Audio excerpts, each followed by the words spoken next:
ഇതൊക്കെ വേലായിട്ട് കേക്കണം. എന്റെ ഈ കഷ്ടപ്പാട് കാണാൻ ഇവിടെ ആർക്ക് കണ്ണില്ലല്ലോ. പറയുന്നത് കേട്ട് തോന്നും ഈ ലോകത്ത് വേറെ ആരും കഷ്ടപ്പെടില്ലായിരുന്നു. ഓരോരുത്തർ തോന്നി ഏക്കിക്കൊണ്ട് തന്നെയാ അവരുടെ കുടുംബം പോറ്റുന്നത്. അല്ലെ നമ്മുടെ വയനാട് തരത്തൊന്നുമില്ല. പെൺകുട്ടികൾ 3 എണ്ണ വളർന്നു വരുന്നത്, അത് മറക്കണ്ട. അതും ഒരേ തമ്പുരാൻ തന്നതാണെന്ന് നീയും മറക്കണ്ട. അതേത് മണക്കൽ തമ്പുരാനാ മാമ? നീങ്ങി വരിക. ഒന്നൂടെ പറയും. അല്ല, ഇവിടത്തെ ഈ 3 പെമ്മക്കാൽ തന്ന തമ്പുരാനുണ്ടല്ലോ, അതേത് മണക്കലേ? ഇപ്പം മനസ്സിലായോ? അതും ഈ തമ്പുരാൻ തന്നെയാ. വേലായും തമ്പുരാൻ പോയിട്ട് പറത്തണോ പോത്തെ.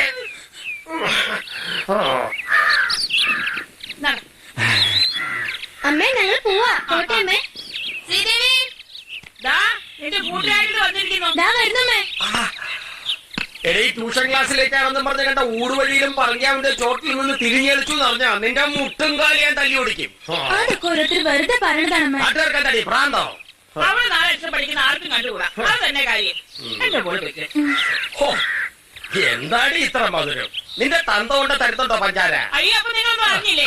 കുഴി കിടക്കുന്ന എന്റെ തന്ത ഇന്നലെ വിരുന്ന് വന്നായിരുന്നു.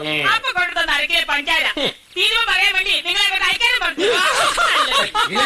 പോട്ടെ, തൊട്ടതിനും പിടിച്ചതിനും ധാരാളിത്തം കാണിക്കണം. നീ ഒന്ന് മനസ്സിലാക്കണം. ഇവിടെ അടുപ്പ് പുകയിടയിൽ ഞാൻ തന്നെ വേണം. ആ കുഞ്ഞുണ്ണി നേർക്ക് മുതൽ 4 മാസത്തെ പലിശ അടക്കം ഉറുപ്പിക 6800 കൊടുക്കണം. ആ ഒരു വിചാരം ഇവിടെ ആർക്കെങ്കിലും ഉണ്ടോടി വെള്ളാനെ? എന്ന് വെച്ചിങ്ങനെ പിശിക്കിട്ട് എന്താ കാര്യം? കാർത്തി അല്പം പഞ്ചാര കൂടി അതിന് വെക്കണം. കറി അല്പം ഇത്തിരി അരി പുളി കൂടി അതിന് വെക്കണം.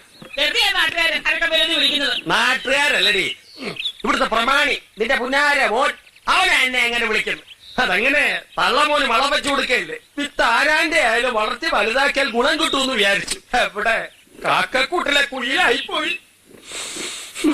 കുയിലിന്റെ മണിനാദം കേട്ടു.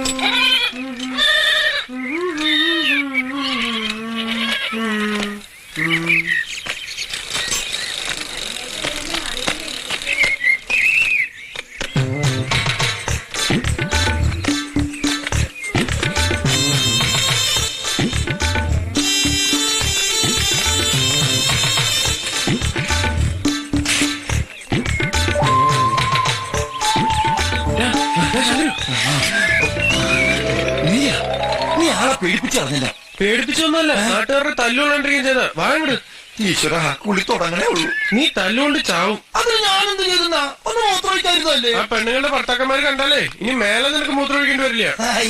ചിരിക്കണ്ട, ഒരു കോലം കണ്ടാ മതി. ഇതിലെന്താ കുഴപ്പം? വെറുതെ അല്ല നാട്ടുകാർ നിന്നെ പച്ചോന്തെന്ന് വിളിക്കണം. വിളിക്കട്ടാ, വിളിച്ച് പഠിക്കട്ടെ.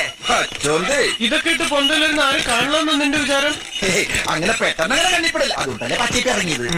ഇടാ മണക്കൂ, ഈ സ്ത്രീ സൗന്ദര്യം എന്ന് പറഞ്ഞാൽ എന്താ നിനക്കറിയാമോ? എനിക്കൊന്നും കേൾക്കണ്ട. നീ അതേ പറയൂ. ഇടാ, ഇതിനൊക്കെ വിവരം വേണം. നീ അതിന് സ്കൂളിൽ പോയിട്ടില്ലല്ലോ. അത്രയൊക്കെ മതി, ജീവിച്ചാ പോരെ. മതി.